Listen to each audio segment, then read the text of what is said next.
Welcome, everybody. This is Dr. Terrence Duncan, and I'm with my co-hosts, Carmel Brown and Terrence Butler. This is the Mahogany Thoughts podcast. The purpose of this podcast is to provide commentary on issues that greatly affect the Black community and beyond in healthcare, education, financial independence, employment, entrepreneurship, and social justice. Tonight, we have a great panel assembled by Queen Carmel, but before we bring on the panel, Butler, what's going on with you, man? Oh, not too much. Just trying to keep up with life. That's about it.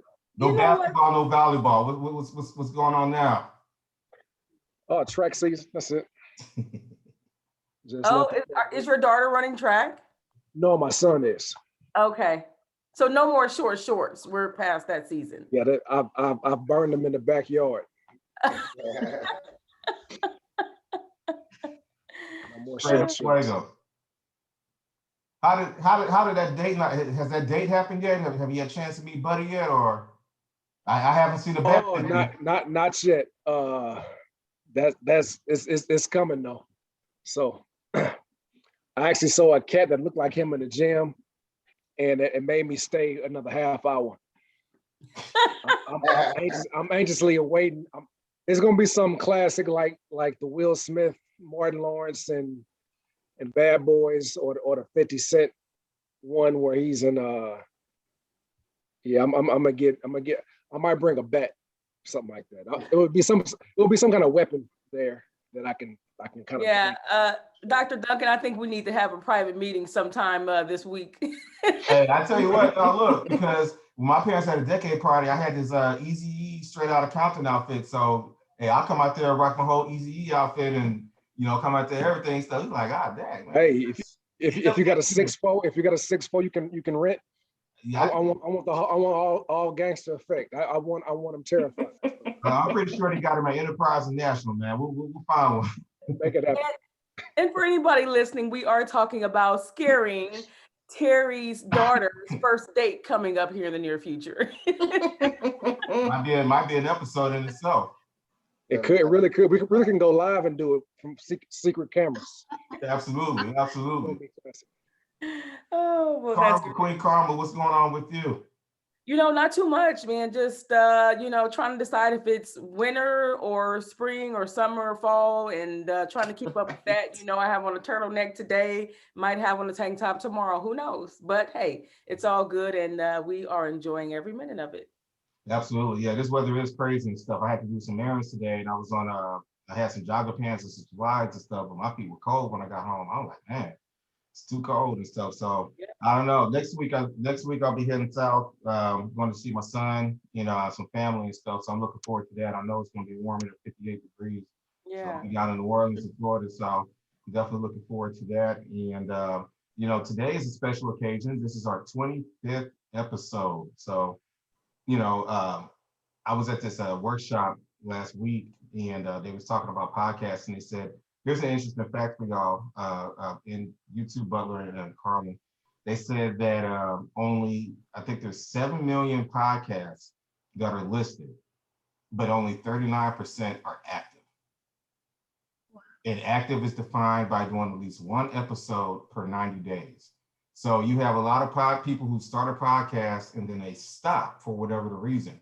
And it's like we said earlier, and we joked about it before we started recording, podcasts are really interesting, just putting it together, like I said, the hand signals and, just trying to get the technical difficulties and whatnot, and then just, coordinating times. And I'm always grateful for not only the guests that are on the panel, but also for, you two, Butler and Carmel and stuff, because without you two, this show, there's no telling what the show would have been like. So I'm very grateful to reach 25 episodes, as a team and as a family. And we just continue to drop like great content. And we are part of that 39%, which is only 700,000 people. But, we are one of 39% where we are recording and posting. We've been posting weekly, and then we take 2.5 months breaks, but we're going to start with a social media page and content. And we're just going to keep it in rotation. And this is something that's not going to stop. So, Carmel, what are your thoughts reaching number 25? And you are leading number 25.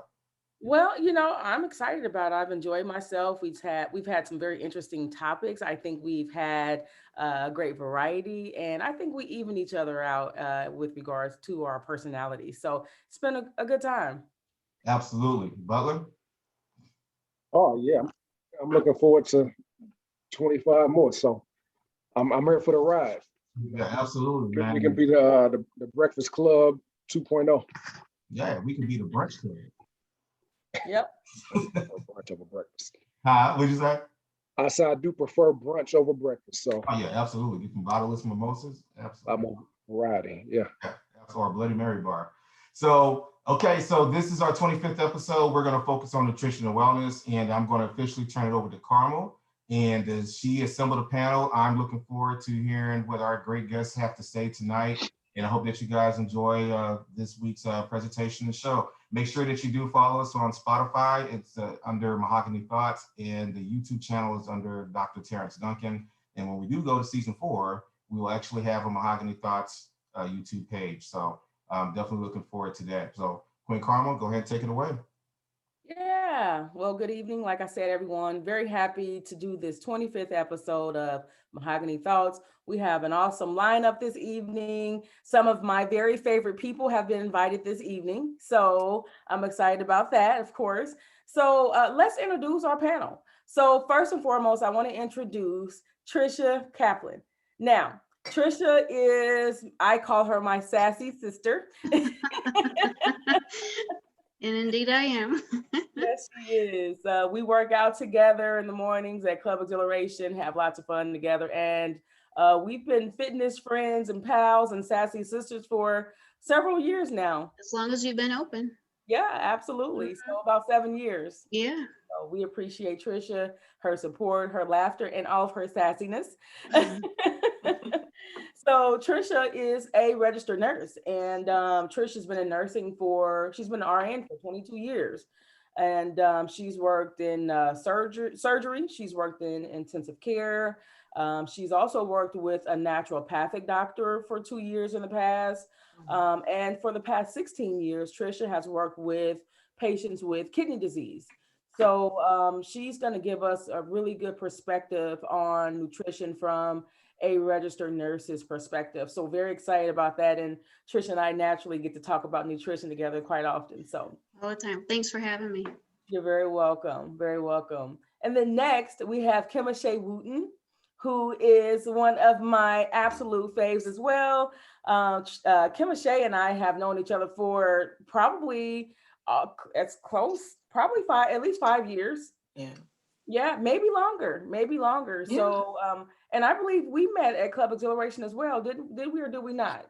Yeah, I'm literally trying to remember how exactly we met. Like, I have no idea. It was just very organic, and I would go into the gym and then finish working out, and then like 30 minutes went by and we were still standing there talking. So Yep. definitely kindred. For sure. Always had great vibes, she and I. So Kim-Shai is a plant-based nutrition coach. And she began her meat-free journey after watching the documentary Forks Over Knives on Netflix one evening. And that's very interesting because that was one of my very first plant-based documentaries that I watched as well. That one and the other one was well, that one was on juicing, Fat, Sick, and Nearly Dead. And then there was That was number 2 for me. and then I can't think of the third one. What's the health? No, that one was way Probably down before that. Yeah. Yeah, there were a few before that. And I can't think of the third one, but yeah, there were so many. And then I also read the book called The China Study, which was really good. So there's lots of great research out there. So Kim-Shai is very knowledgeable of that plant-based lifestyle. She began giving up all animal-based foods after watching these documentaries and decided to start her own YouTube channel. And she's all natural. And of course, she is a beautiful queen of the brown melanin. We need to get that YouTube channel so we can get that information down. Yeah, Yes. absolutely. And but anyway, Kim-Shai is a certified health coach. She has a company called Plant-Based Mama, correct? Yep, Black Natural Plant-Based Mama. That's my YouTube channel. And that is also where I am most active on Instagram, Black Plant-Based Mama. Nice. Yes, yes. And I do follow her on Instagram. And she also launched Ambrosia Health and Wellness. And this is a part of her coaching services. And basically what she does with ambrosiaeats, she does meal prep and catering, and it's all plant-based. And she's working on an active wear line as well. I've seen a few of her pieces there. Very awesome. And that's called the Deaf Chick, correct? Your clothing line? Mm-hmm. Exactly. Yeah, DEF, the Deaf Chick. And she's also just expanding her food products with Ambrosia Eats. She's happily married and a proud mama of 4. And let's not forget her 4 amazing fur babies. You and Trisha have that in common. Both pet lovers. So, well, and of course, so am I. But let's just say Kim-Shai has a whole family of fur babies. I just have one. Yeah, if you see me cutting my eyes over to the side every now and then, it's because one of them, I'm in what I call my Zen room after one, well, I've got 2 still at home and 2 already gone of the children. So I took one of their rooms and made it into my Zen room, I call it. And I have the door closed. So one of my little needy fur babies is literally clawing at the door. So at some point, I'm probably just going to have to get up and open the door because I understand I'm that not going to have struggle. any peace. Yeah, Trisha's cat has a lot of personality. So you have 2 cats, right, Trisha? I have 3. I have Oh, okay. Thelma, Louise, and Waffle. They might jump up here and be on the screen with me here. Who knows? I can certainly see that happening. Now, last but certainly not least, David Bassett, who is my brother. You might as well say, you know, I can't even call him a friend because he's more like a brother. We've known each other since like elementary school, right, David? Yes, ma'am. I think we went to Franklin together, right? Yes, Franklin was probably the beginning, and then literally like the trailer parks in Carbondale, we lived across the street. Yeah. I mean, this goes from elementary school through high school. We went to college together. I mean, we have known each other our entire lives, and now we both live in the Metro East with our families. So, David, man, hey, I could go on and on and on about this guy. I mean, he's broken so many records, guys. He's broken records in different age groups. He's like the bench presser of the world. I mean, and I'll let him tell you a little bit about that because as you can see, he's highly decorated. Look at all those ribbons and awards behind him. And we won't even mention the guns he's wearing. So Those are hard to put away. yeah, they definitely are. So, you know, Dave, he trains, he's a veteran as well. He works a lot with young athletes and, you know, he's a power lifter and very good on nutrition and fitness and just overall wellness. And he's going to give us a perspective this evening on nutrition with regards to performance and athletics and that. So, and then also for, you know, some people may not want to maybe be an athlete, but they just might want to improve their fitness game. And so David can give a great deal of insight into that. And also he provides training. So. Yes, ma'am. All right. Yeah, thanks for having me, Carmel. I appreciate it. Definitely any info I can give you guys, I'm grateful to, you know, give out to everybody so that they can, you know, step their game up, whether it be young athletes or adults. I've obviously been doing this a lot of years, and honestly, I've as an athlete, I was a high school athlete, and then I'm 48, still competing on the highest level at the Olympia. I just, you know, won last year, and you know, I've pretty much stuck to my same diet for 30 years, and it's really never failed me. So yeah, I'd love to talk about that a little bit. Awesome. So excited to hear your insight. All right. So let's get started. I do have a few basic and general questions that I will ask this evening Terry and Dr. Duncan will also ask questions as we proceed. And we just want this to be a very laid back, organic conversation about nutrition.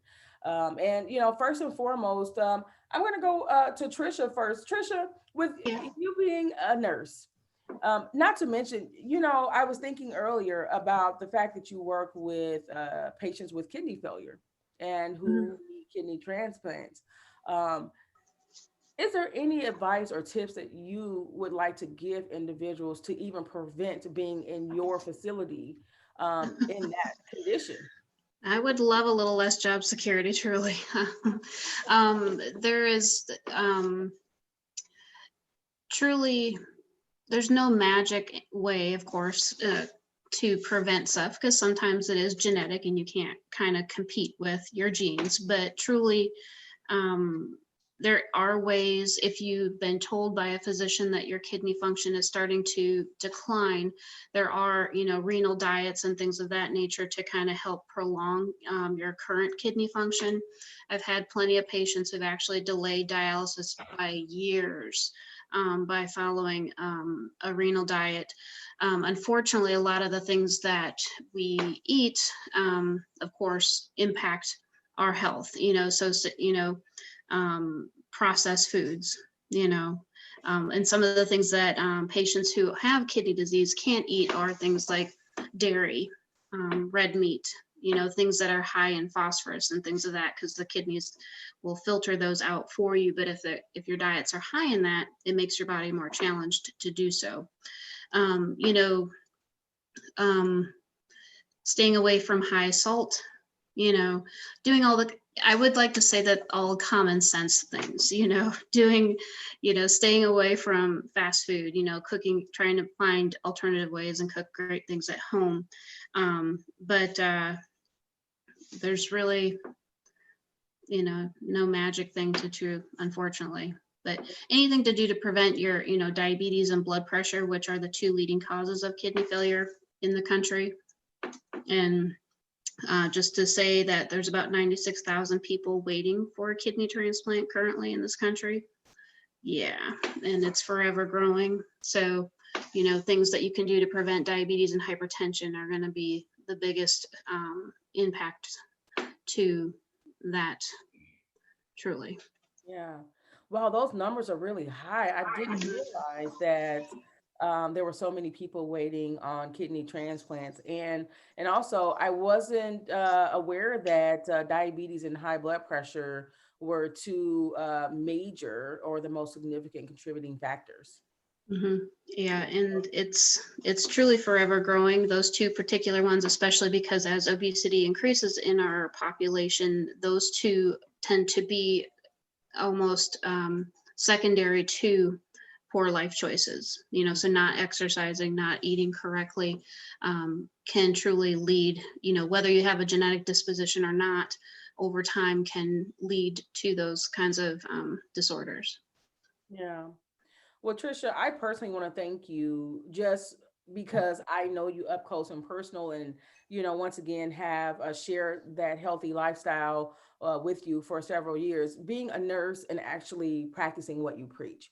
I have worked in some entities in the past or with certain agencies, and worked with nurses who were not the poster board for health or even trying to be, like no effort. Not practicing any healthy habits. And so I appreciate the fact that you're very health conscious. I've witnessed you helping other people on multiple occasions, and you certainly are a true blessing to many. So thank you. And I, like you, I have a hard time keeping my mouth shut. And so my coworkers will naturally get some, slack from me if they're not doing what they're supposed to do. Although with COVID, I'm not really in the office like I was before, but they all know what, if they're drinking diet soda, they're going to hear from Trish. Yes, so. absolutely. I'm sure they appreciate that in their own way, of course. I like to think they do. That's two questions. Sure. First question, is it possible, I guess from your, I won't say is it possible, from your experience, have you seen your patients reverse kidney disease by just diet alone, just by changing their diet? Not reverse it, but slow it down, truly. Because you know, it depends. With kidney disease, there's 5 stages of kidney failure, you know. So if you find out early on that your kidney function is starting to decline, making, you know, proactive changes, especially if you find out that it's related to your blood pressure or to your diabetes not being well controlled, and monitoring your blood sugars like you're supposed to. And, you know, if you're hearing that from your physicians, likely over time, that's going to make the biggest impact, you know. So little changes that you can do to help maintain good blood pressure and good blood sugars early on in life, truly at any point, is going to be beneficial. Kidney disease is so progressive, though, that and so different for every individual, you know. So I've had some people, you know, do everything that they're supposed to, and their kidneys still don't respond, you know. But at the same time, I have other people that are really strict about their diet. They write down absolutely everything that they eat, and they, you know, don't need to start dialysis. They actually can move on to being, they can move on to actually, you know, just maybe having a living donor transplant and avoiding dialysis altogether. You know, because most patients that I deal with don't want to do dialysis, you know. So but there's unfortunately no way to, you know, if somebody has actual kidney disease, to stop it and go back to not having it.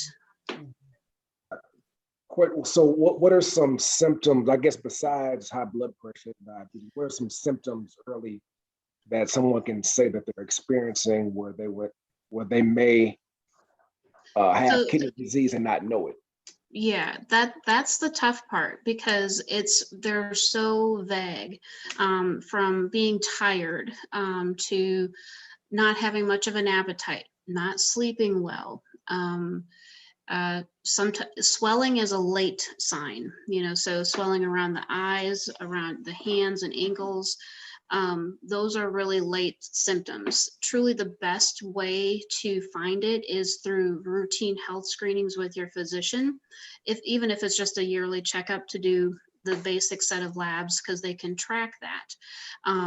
Because I have patients who have a kidney function of 8. Okay, normal is over 60, and they feel absolutely fine. They think they feel fine, I should say, because kidney disease is so gradual, and our bodies are so equipped to adapt to the chaos or the changes that we put it through, that our bodies they learn what is a new normal for them. One of my favorite parts of my job is for patients who are not on dialysis and their kidney functions are, let's say, 10, and they get transplanted, and I go see them the next day, and it's a complete 180, where they go, I had no clue how awful I felt until now, because they had no idea what normal actually was supposed to feel like, because it is so very gradual. And, you know, they're like, no, I feel fine right now. I'm like, you just wait. You know,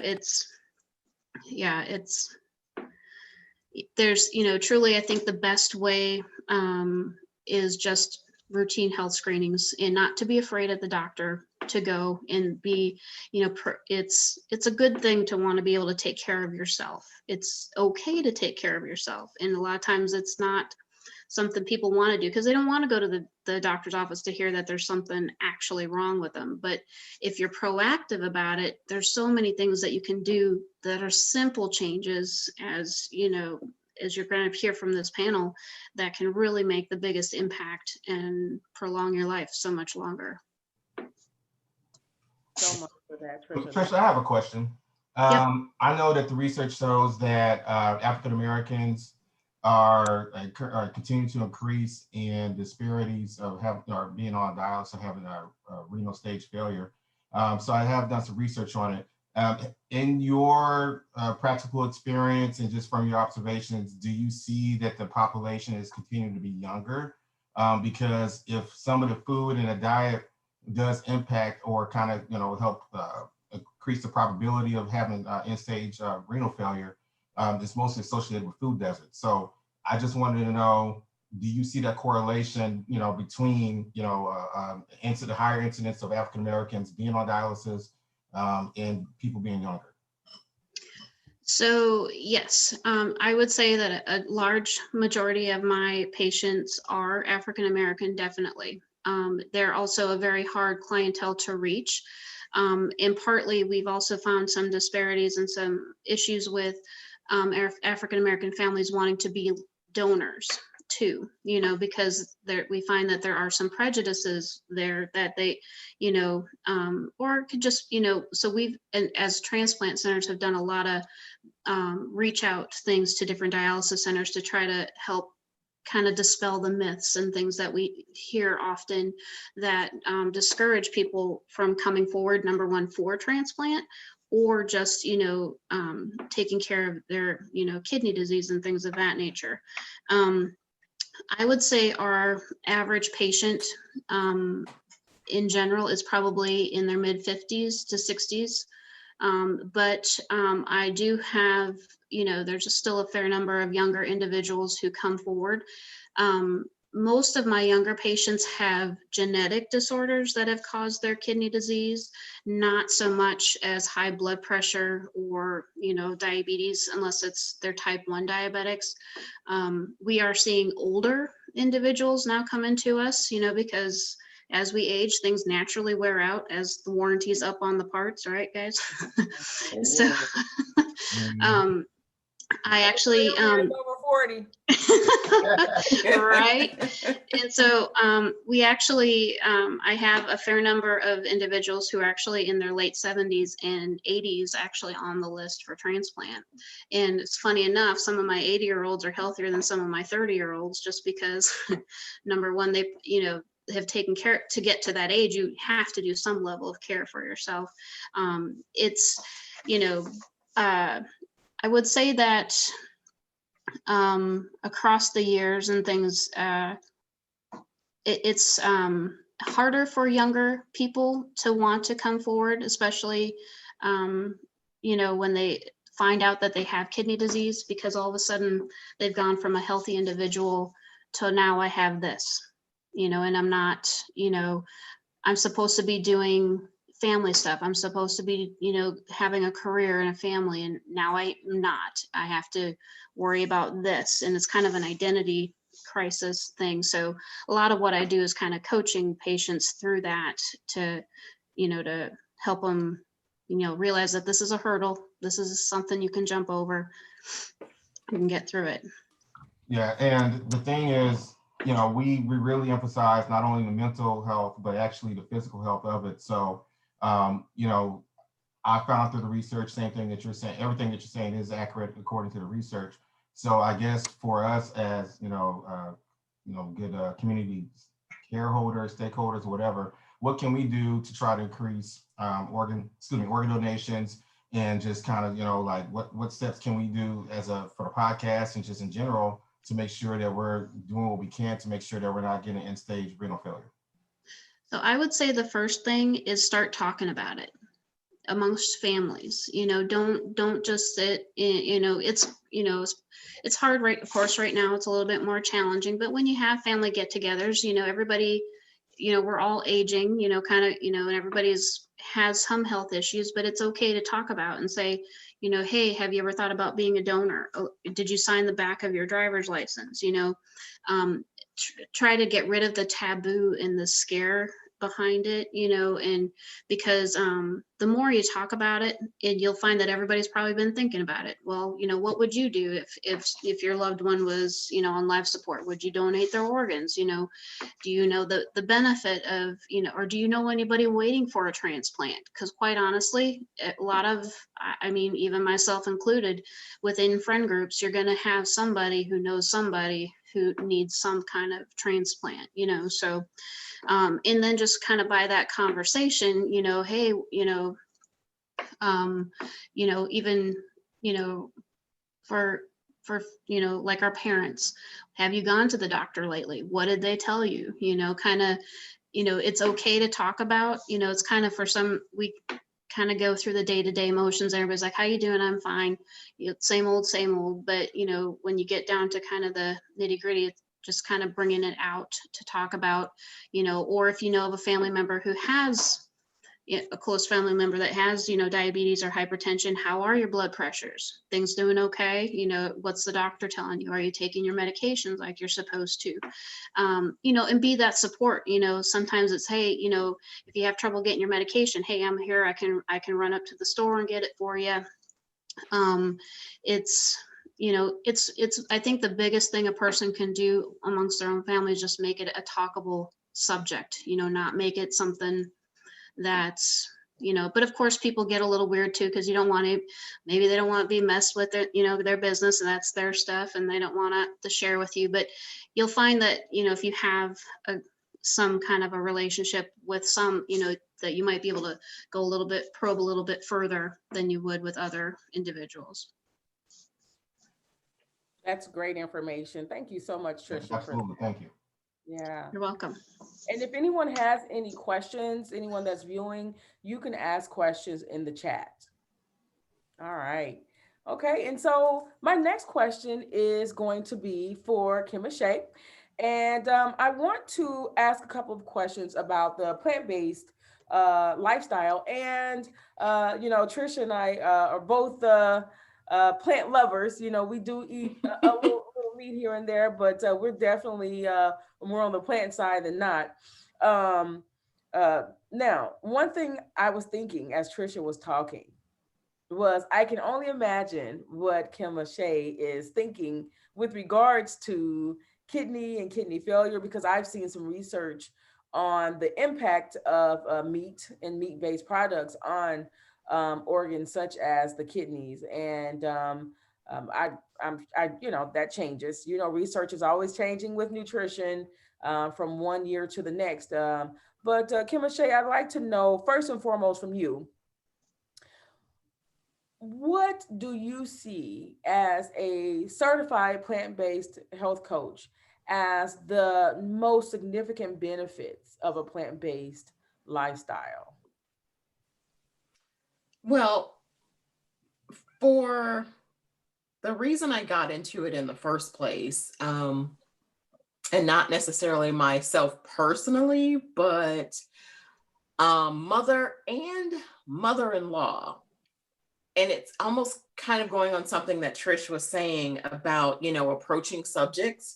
I don't know if anybody else realizes this, but you can have conversations and it's, my sugar or my diabetes or my blood pressure. They'll talk about it, like maybe your older relatives and things of that nature, moms, aunts, they'll talk about it, but that's kind of as far as it goes. Oh, I got to take my medicine. And then that's as far as that they're willing to take that line. So that is one of the biggest reasons that I got into and interested in looking at a plant-based lifestyle, is in hopes of helping my mother and mother-in-law, who had mother had a couple of heart attacks over the years. Mother-in-law has had, I think she had a bypass and then ended up having like a triple bypass a little bit later. So both have had cardiac stents, and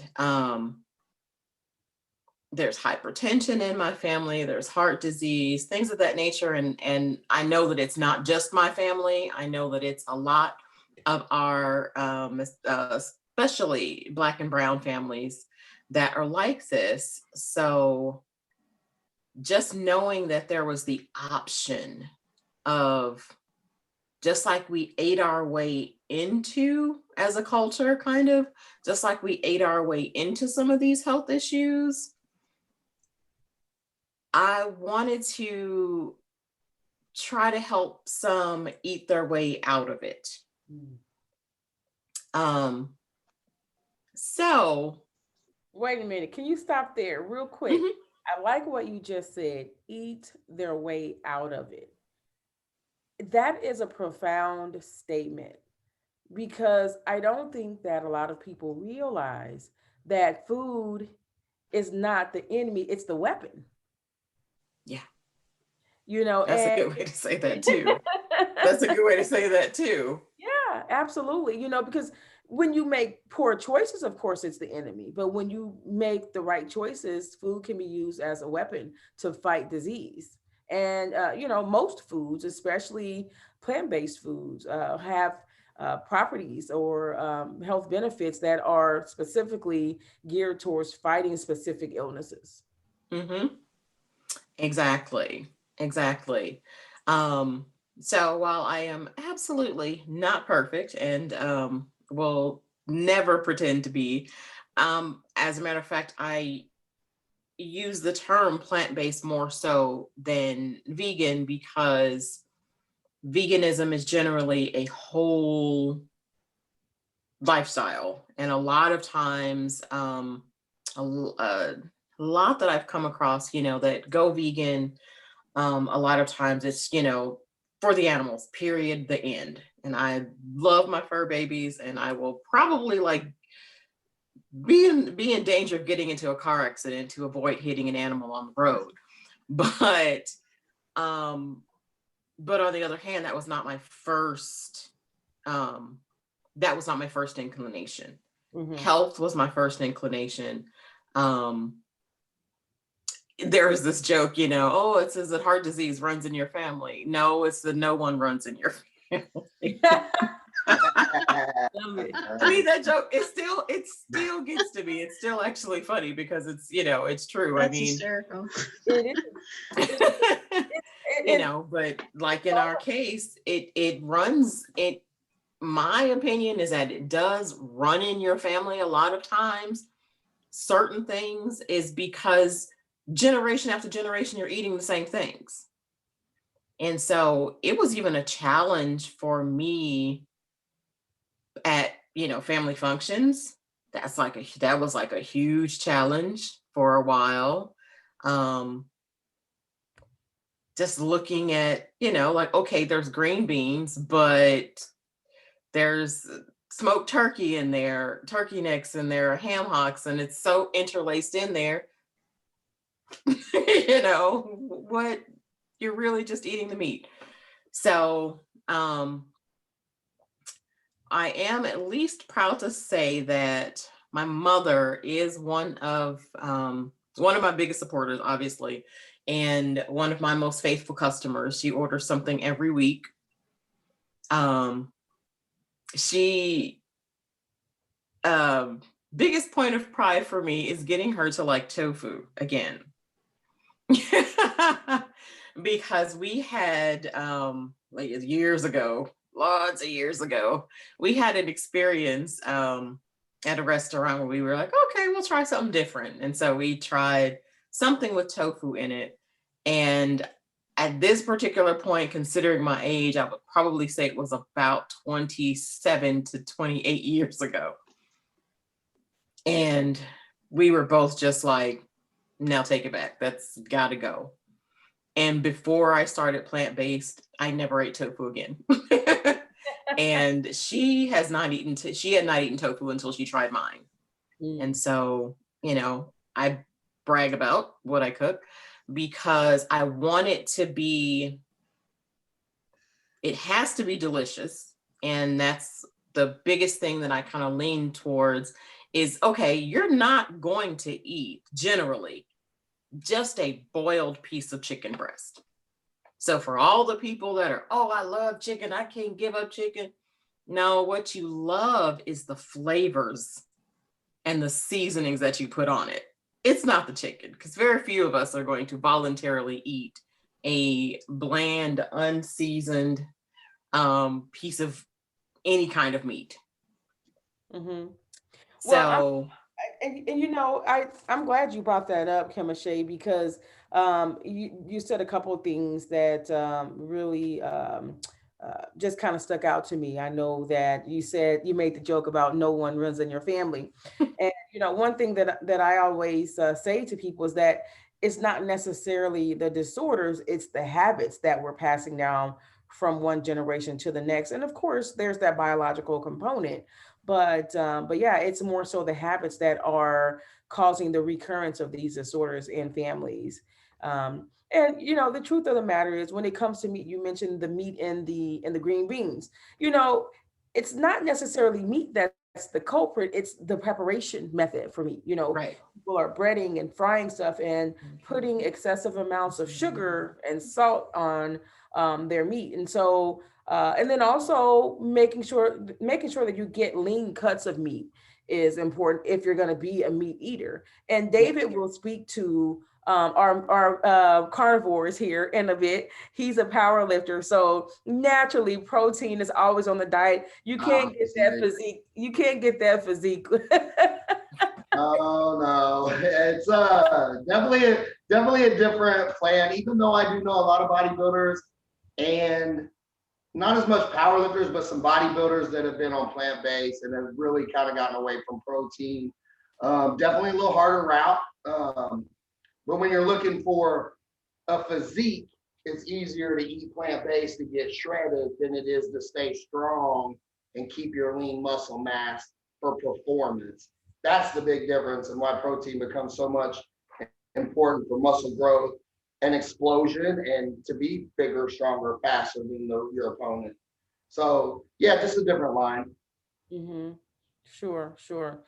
And David, when you think about your plant-based athletes that you've run across, have you noticed a difference in physique or even performance? No, but again, like I said, a lot of that time it's it's a rarity, I think, for athletes to be plant-based. You don't find it as often.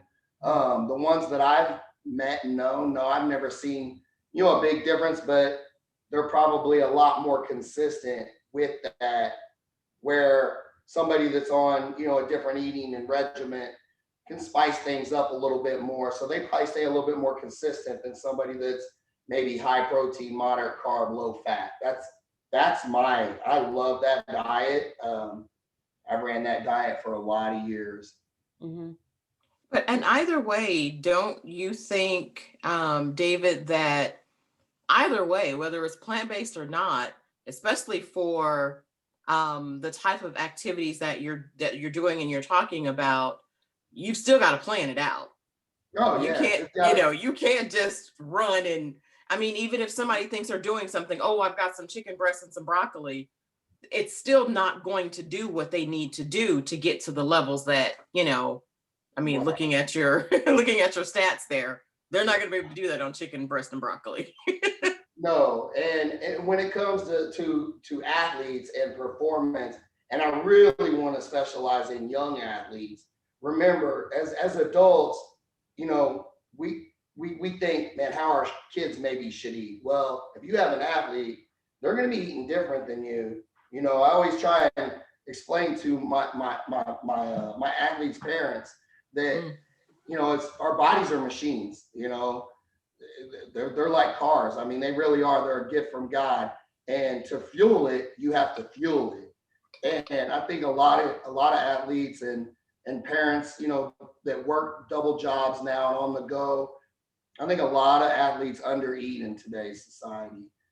For me, like when I'm training hard and heavy, and I'm talking maybe I have a 50-minute sauna session in the morning where I'm doing cardio, and then I have an hour and a half training session later that night where I'm going heavy. My diet completely changes from, off season where I might eat 3 or 4 times a day to when I'm training like that for 12 weeks to 16 weeks, I'm eating 6 to 7 times a day, gallon and a half of water, maybe 2, depending on how much exertion I have in my training regimen. So all that needs to be based out, planned out. And as parents, we got to remember, we got to plan this for our kids. Kids don't always make the best decisions out there. So, we want to keep pushing nutrition on them because obviously, in today's world, childhood obesity is at its all-time high as well. Yeah. I'm glad you Yeah. brought that up, David, about the childhood obesity and planning things out for our children. You're absolutely right. And you guys know that I'm a licensed therapist and I work with a lot of individuals, families, young and old, in therapy. And I see a lot of young people with disordered eating habits. And, when we think about eating disorders in our society, most of us think about that pencil thin little teenage girl that's throwing up in the bathroom, between classes. And that's not always what eating disorders are. That's one face of eating disorders. And David mentioned some of the athletes under eating. And, I'm sure David can give us some insight into why he thinks that is. I'm also seeing a lot of young kids that are, we have the overeating, the kids that are obese that David mentioned. That's disordered eating. They're overeating. They have an unhealthy relationship with food. And then also on the other end of that spectrum, we have our young people that are not eating at all, or they're eating very little because, we have social media and the internet. When most of us on this panel grew up, we had Cosmopolitan magazine. We had what was there was like maybe one teen magazine. We definitely didn't have the internet or social media.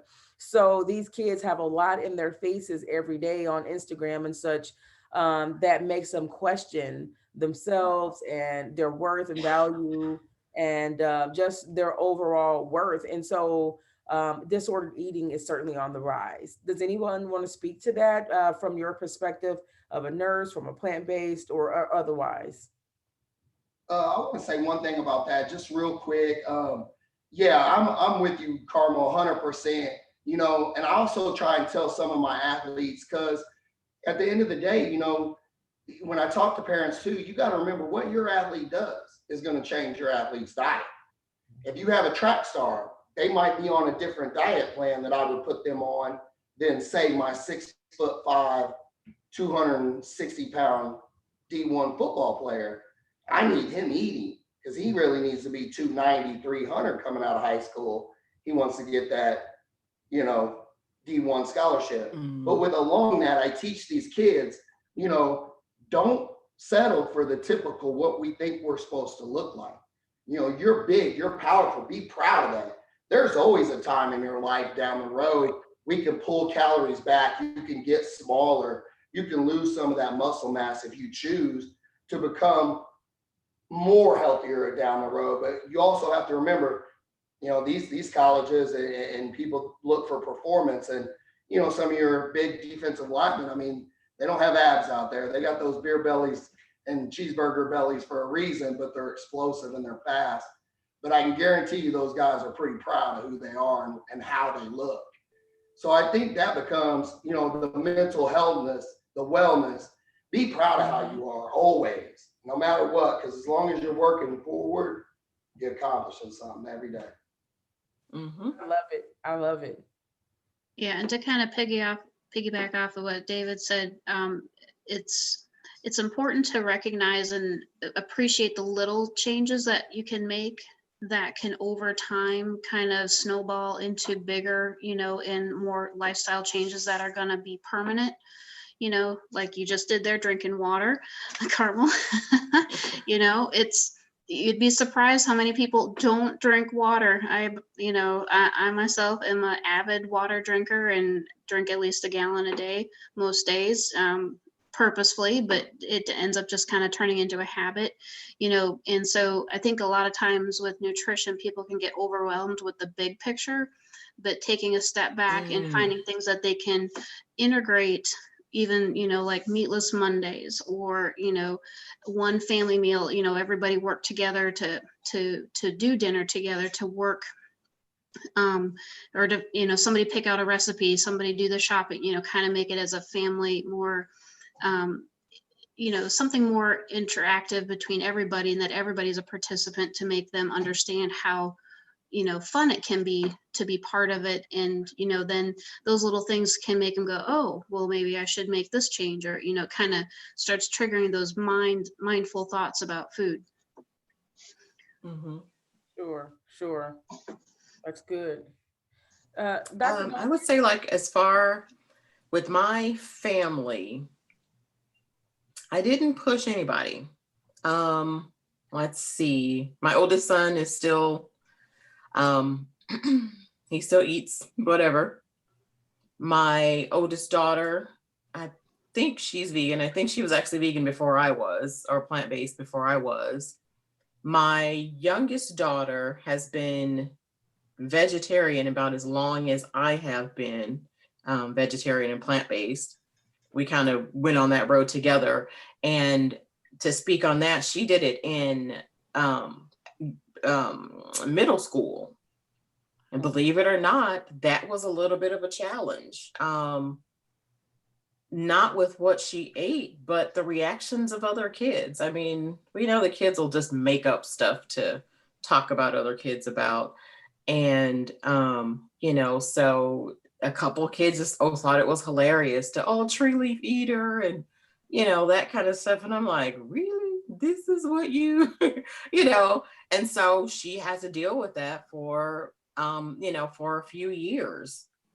My youngest son, he stayed his path for quite a while.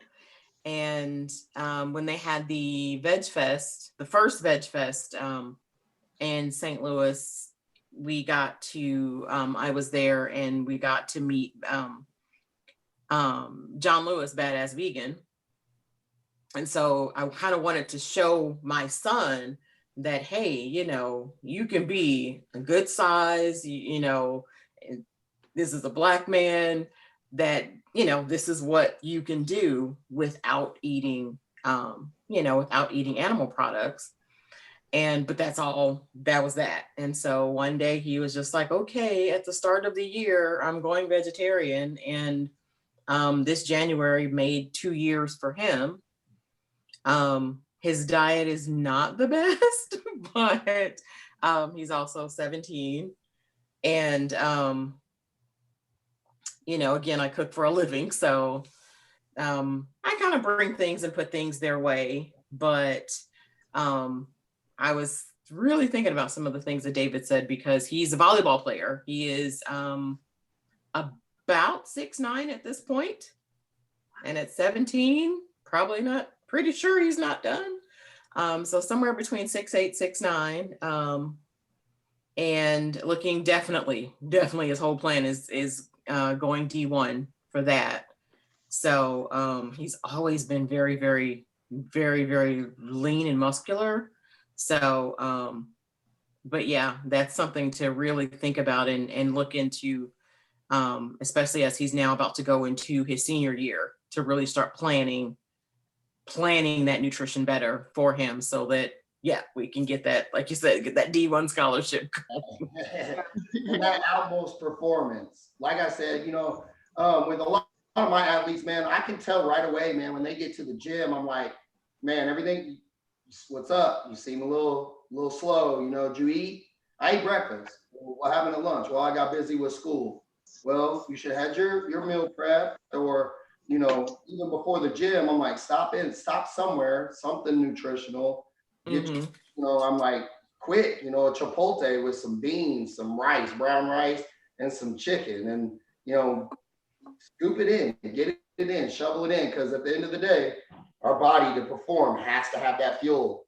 And athletically, you know, some of our kids might go from school to practice, to a hard practice. And my little boy, he's a wrestler. He's only in 7th grade.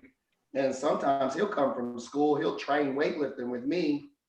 Then he'll go to 2 practices back to back in wrestling that are 1.5 hours long, 4 hours of output. Well, he's a little guy anyway, short in stature, obviously. So, you know, I have to fuel him all the time. And I tell him, and hydration. Your joints, your muscles, you know, they all absorb that. And to fully be at our best, we always have to be hydrated and fueled. That's just, you know, so yeah, you know, multiple meals for those guys on multiple practice days. I have a question, because I know, first of all, very, very good information. You know, some of the information I heard, you know, before, some of the information I heard is, you know, new, and some of it's refreshing. And so I know that we had talked about, like childhood obesity and what they eat and whatnot stuff. I mean, for the adults, especially, for those who are not able to have a lot of the flexibility of free time or working remote, what would be your recommendation as far as like, performance foods from a meat perspective and as well as a vegan perspective? For those who have, Trish, you're in healthcare, and, I used to work in the nursing home facilities and stuff. And I know my nurses, they work 12 hours and more and don't have an opportunity to have a good lunch. So, I mean, what would be your recommendations to kind of help take care of their body and still be able to have something of nutritional value? Kim-Shai, we'll start off with you. Not necessarily as like a plug to my business, but I'm pretty sure, David would. I mean, I'm pretty sure that, David would agree as well. Like we talked about before about planning, meal prep. My niece actually is second year now. She's a labor and delivery nurse. And she orders for me. She is not plant-based, but, I just appreciate that people know good food. But meal prepping, even if you're not paying someone else to do it, I'll be happy to, but even if you're not paying someone else to do it on your off day, it doesn't have to be Sunday. Everybody's like, oh, start of the week. Well, like you were saying, healthcare, a lot of times they don't have a Monday through Friday week, not anything even close to it, but pick your off day, your start of your, whatever your week is. And, just kind of go and grab a few things, get some good containers that are going to stand up, and pack your lunch, take it with you, pack some snacks. That I think is where a lot of people make a mistake. Amen. Is they have that one meal and then that's it. And okay, well, it's not lunchtime. It's after that, you've already eaten your meal and you just want something to nosh on. Well, guess what? There is a vending machine right there with nothing good in it. Right. I don't care if they put that little green check mark on there. There's pretty much nothing good in that vending machine. So have some snacks, have some other things to grab. And it can't always just be fruit, because we all know for sure. Sometimes you want some crunch. Sometimes you want something sweet. And if I am in the mood for something crunchy, it's not going to be an apple. It's not going to be grapes. That's not going to be it. So plan accordingly. And for the biggest thing I can always suggest to people, have some type of nuts with you.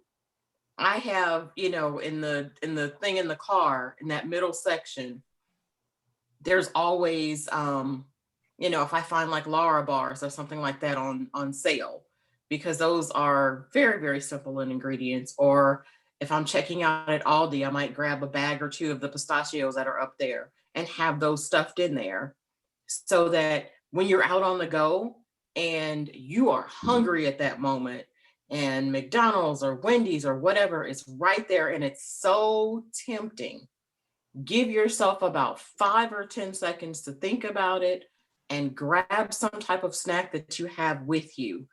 And that's going to really, really, really help take care of that, because a handful of nuts could be 200-300 calories, but it's got your protein, it's got your good fats, it's got all of those things that you need, as opposed to stopping and thinking you're really, really hungry and getting a meal from McDonald's, and the amount of fat and sodium and sugar are astronomical, and you've literally just had enough calories for today and tomorrow in just that one meal.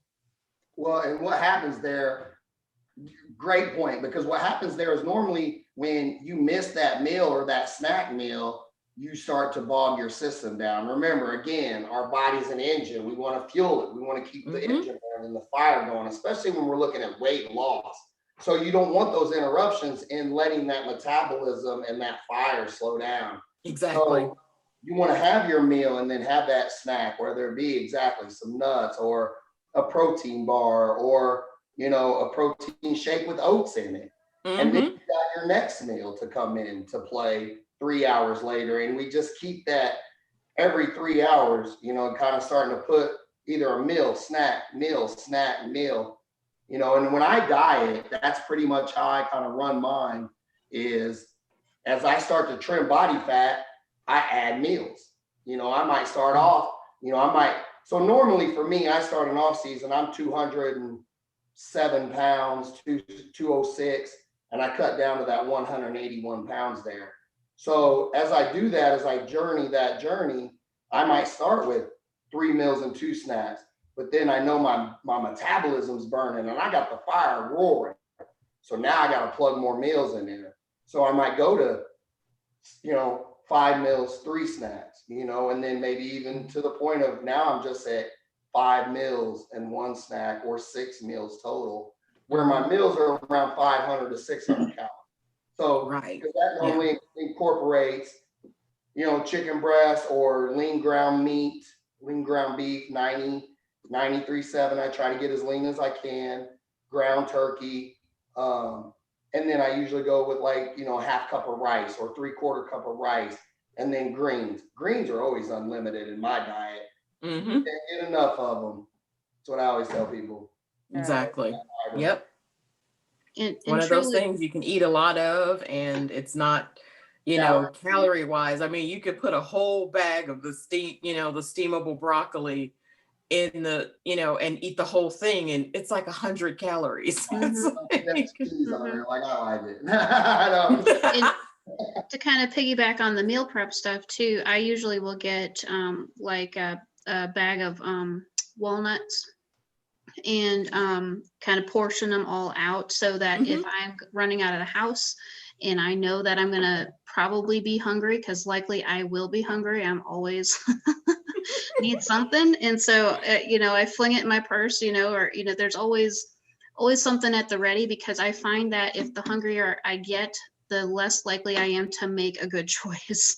And so you don't right there. Yeah, you don't want to, you got to know your own weaknesses, and that's mine. And so kind bars are always around for me, because that's, you know, something that has salty and sweet and crunch, kind of all the things together. Yeah. Currently with COVID, I work at home, and so my pantry is always available, unfortunately. So, you know, trying to make sure that there's good choices around you is always, always important too, because I can't remember the author, but one of the fitness books I read way back in the 90s said, if you fail to plan, you plan to fail, you know. So you have to make sure that if nutrition and fitness are your ambition, you have to set yourself up for success, even with those little things. Also, I want to touch on one other thing just real quick, because I know we kind of touched base on it, and since we were talking about nuts and snack, sodium, let's bring that up again real quick, because yes, too much sodium is bad in our diet, but again, when we're talking about performance athletes and output, dehydration, remember, sodium becomes important too. We need that sodium to trap that water, to stay hydrated, to get that output and that performance. But on weight loss, you know, we don't want to, when we have those nuts, I like to buy the lightly salted. I try and find those as much as I can, or no salt when I can go to, you know, one of the whole grain nutrition stores out there.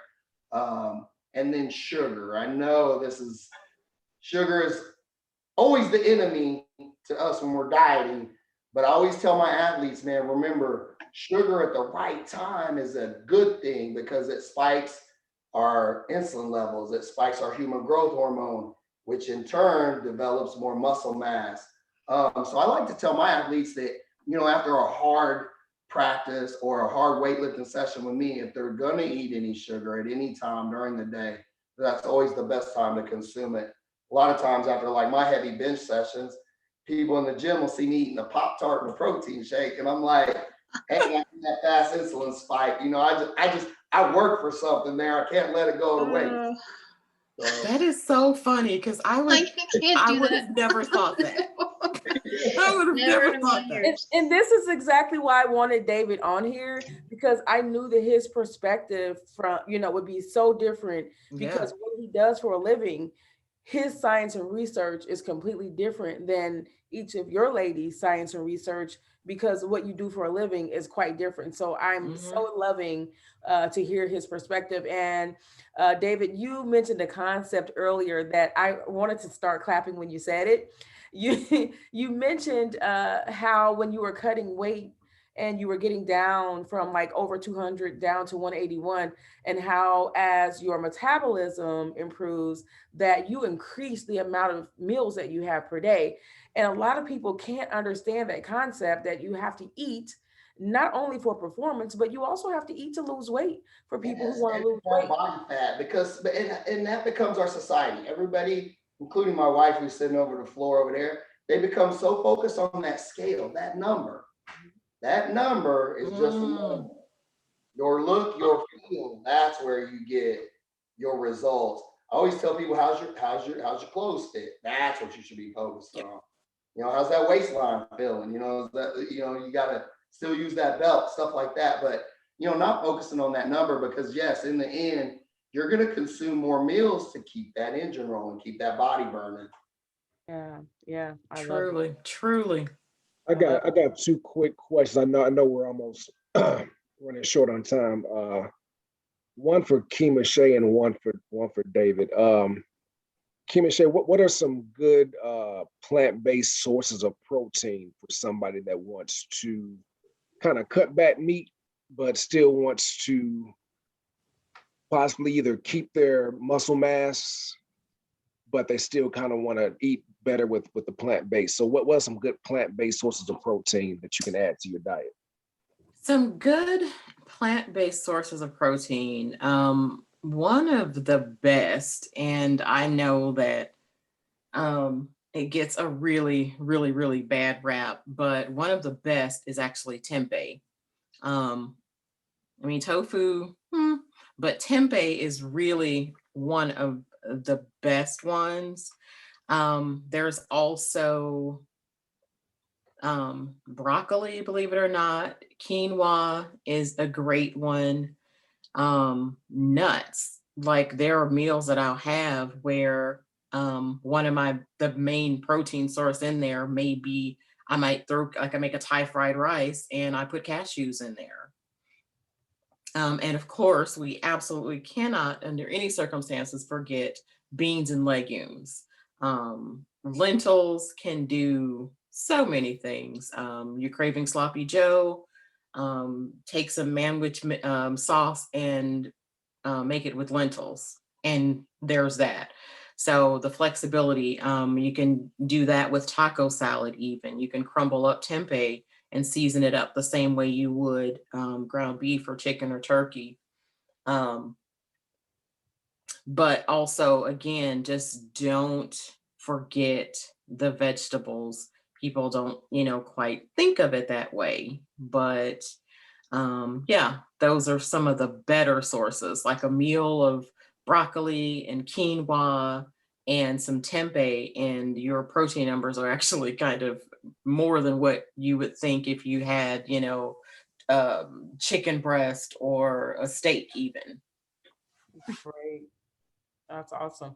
And I think you also had a question for David, Terry. I think same question, yeah. Butler. Just came back. I had to refresh. Okay, it's that chain. Maybe so. No, this is my good luck charm. It's causing some interference. What exactly is tempeh? I've never heard of that. I haven't either, honestly.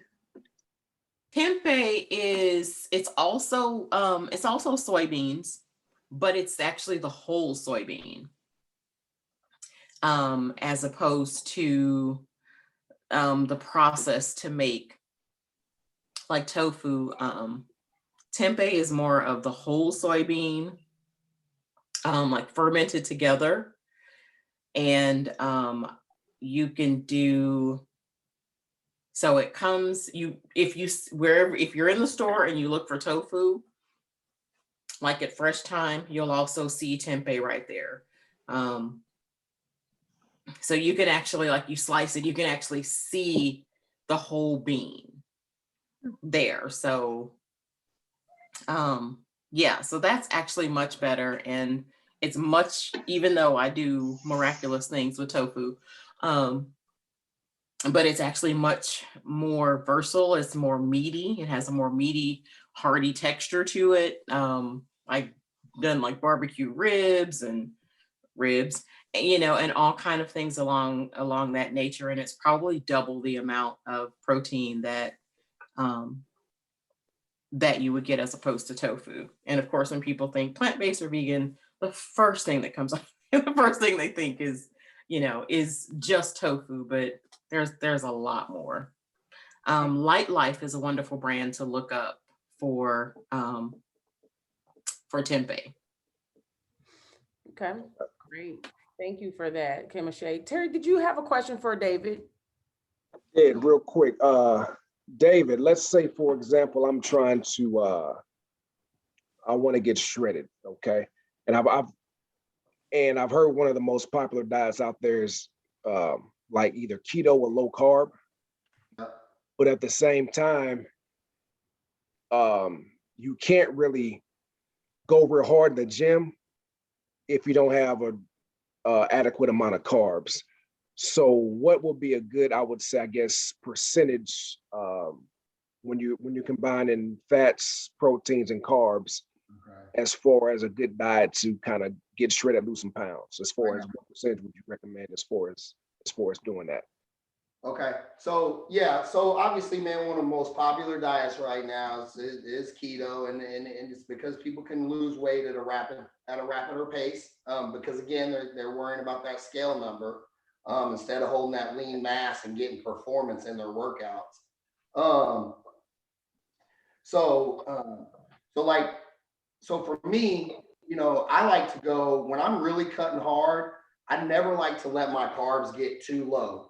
So I might go into like ketosis phase. You're trying to get in that ketosis phase, so you're learning it, so you're burning calories and getting your metabolism set for an efficient stoke. And then you always want to reload your carbs. So like when I diet, I do what's called, carb depletion, but then carb loading. So to keep my performance high, I might go 2 days where it's protein and veggies only, along with my water intake like that. But I keep my protein real high, almost to 1.5 grams per pound of body weight I want to be at. So that really gets crazy. So if I'm wanting to come in at a lean, shredded 170 pounds, I might be bringing in that day almost 300 grams of protein along with my veggies.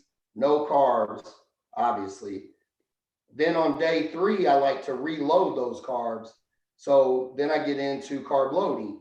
So I might pull my protein back down to just 1 gram per pound of body weight and take my carbs, good carbs, complex, oats, beans, rice, rice cakes, stuff like that, good lean complex carbs. I'll do that and then take those grams up to almost 2 grams. So I might take in on day 4 and 5, I might take in 250 to 350 grams of carbs both those days, and then go right back into that repeat. Does that make sense? Yeah, that makes sense.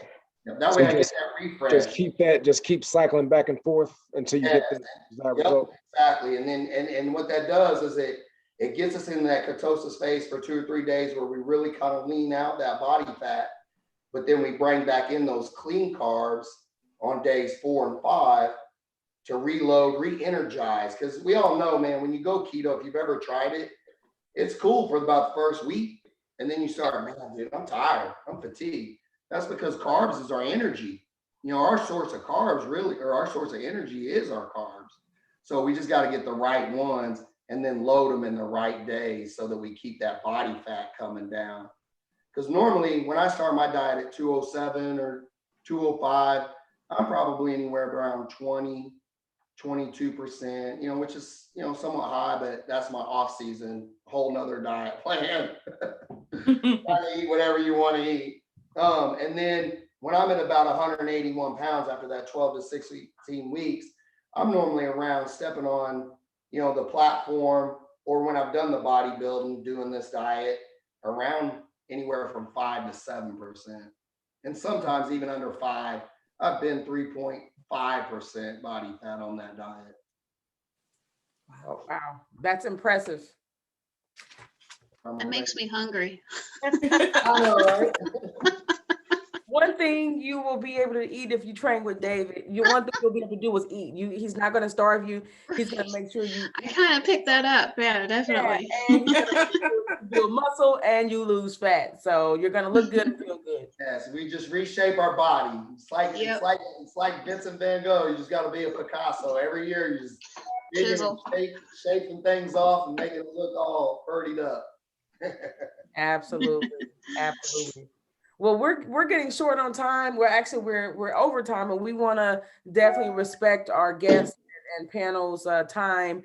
And we can just kind of go around and everybody have maybe some final things to say. I did want to briefly speak to nutrition and mental health. Being a licensed therapist, I won't get too much into it since just because of where we are with time. But I just want everyone to remember that what we eat and also just living an active, fit, and healthy lifestyle also has a significant impact on our mental health.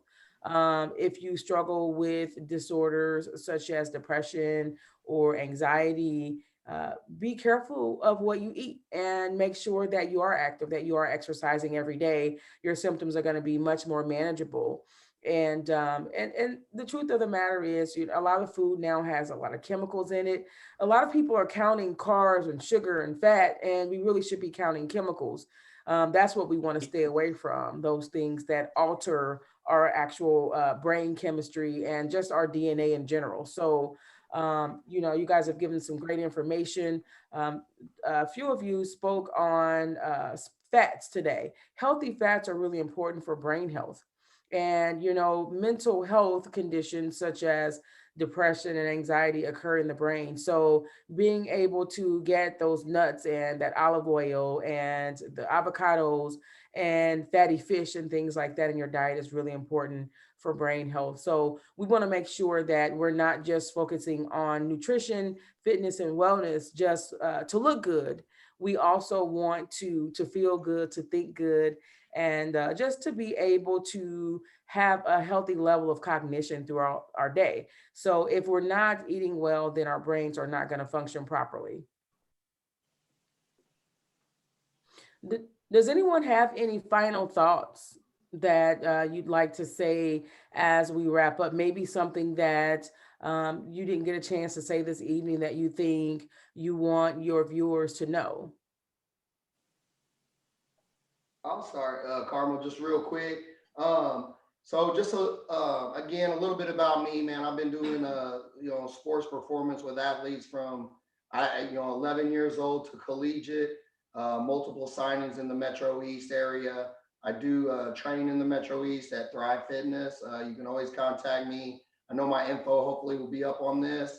Also, you can get a hold of me at David and Bassett on Facebook, or Coach D Bass on Instagram. I do online training too, where I set up diet plans and workout plans for you. And really just, I love that this was just a panel of just so many different varieties, because at the end of the day, man, that's what it is, man. Health is picking the varieties that work best for you and learning your body, because everybody's body's going to be different. Some are going to adjust to better diets than others. And, the only way you can do that is consistency and trial by error. We're all going to make mistakes. We're all going to mess up. Don't let that snowball effect happen. I'll start Monday. 2 years later, you're still starting on Monday. And stop making excuses. I'm a firm believer in, man, you got to train hard. And sometimes there's going to be some pain, and you got to train through pain, especially if you want to be somebody on that athletic side, man. You see it all the time. People have to come back from injuries because they push that body hard. One more rep. There's a reason for that. They want to be the best in the world, not just average. So always train hard, always keep your hydration. And, if you ever feel like you're off track, pick up a podcast, pick up something, pick up a health book. be amazing. Just what you see in front of you will get you back on track. That's great. Thank you, David. Well, Well, I can only really second like literally everything Right. he said. I think he wrapped us up nicely. The thing we definitely talked about was, and probably could have talked about a whole separate podcast, was hydration, was drinking water. I think most of us have said like a gallon and a half per day. I just bought a very cute another bottle to drink out of. And I think, if you don't like the taste of water, throw some frozen fruit in there, throw some mint, some cucumber, some raspberries, something. But most importantly, keep drinking water, because everything in your body, that's like the lubrication for it. You've got the fuel by eating properly, and to help you move properly, you're going to need to hydrate. Thank you. And Kim-Shai, how can they contact you for coaching on plant-based eating and meal prep and catering? So you can reach me, best way is on my website, which is ambrosiaeats.com. That has information about me, and weekly, my menu changes and rotates weekly, and you order there by Saturday and it gets delivered to your door by Sunday. I am also on Instagram at black_plant-based_mama. And my YouTube channel is Black Natural Plant-Based Mama. So on there, I'm doing anything from gardening to, because I actually have what I call my SURF, which is my suburban residential farm in the backyard. So I grow a lot of food. Yay, pandemic. That's where all that came from. And so you can find me there as well. And I do usually cook some recipes on there, so you can learn a couple things. One of my biggest ones is carrot dogs. Yes, they're real and they are really, really, really good. Thank you so much, Shay. I guess for just a final thought, everybody's fitness and nutrition, journey is always your own.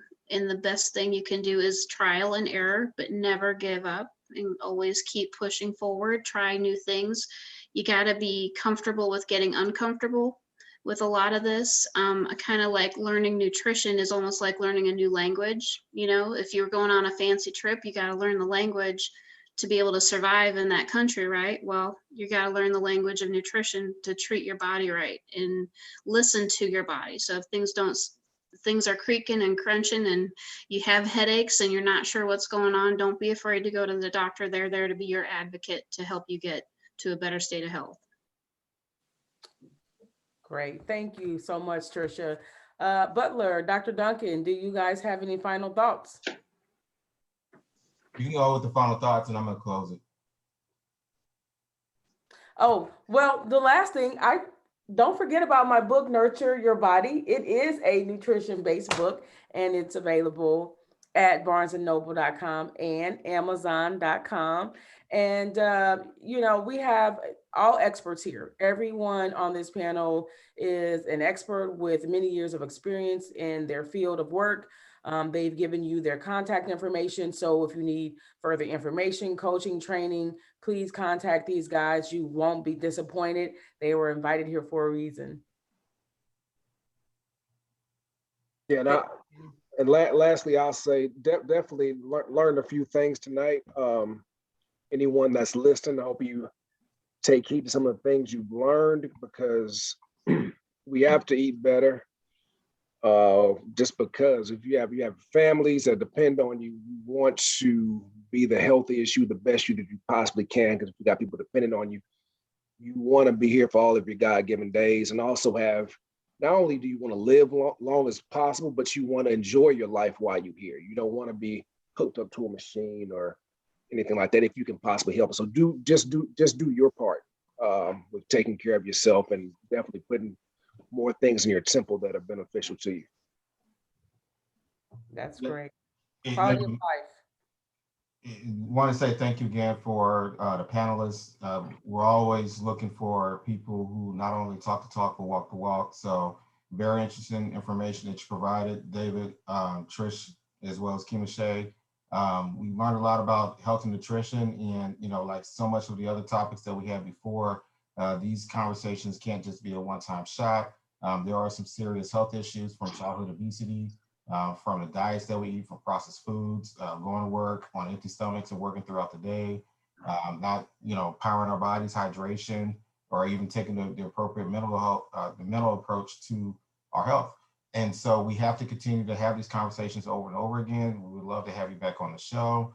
And just to really close out the show, like I said, this has been 25 episodes. And so when we, Butler and I, when we first started, you can say Mahogany Thoughts started on the north side off of Market Street. We just got together and just started sharing our ideas and our opinions, and just to, go from that and mentoring, up to 10 Black businesses and families, to actually have a podcast that resembles more often a show than anything else is beyond anything that I ever imagined, and it's just a blessing. So, for you guys to actually be on this, the 25th episode, and the countless others that we had before that, everybody has provided valuable opinions, valuable insight from their live perspectives.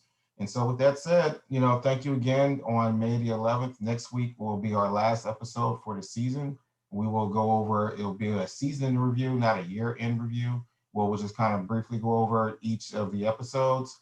And then from there, we will talk about, the future direction of Mahogany Thoughts and just some of the work that Queen Carmel and Terrence Butler and myself are having the works for the second half of the year. And we're really excited about that. So with that said, Mahogany Thoughts, we are ending the show. We are out. All right, and I got a tribute to Butler's chain. We got a tribute to Butler's chain. I was gonna play Run DMC for you. I won't embarrass you. I love Run DMC. We can embarrass it. Hey, yourself. And we can bump it as soon as we hit this stop button. So Right. thank you everybody for listening to the show. Mahogany Thoughts, we out.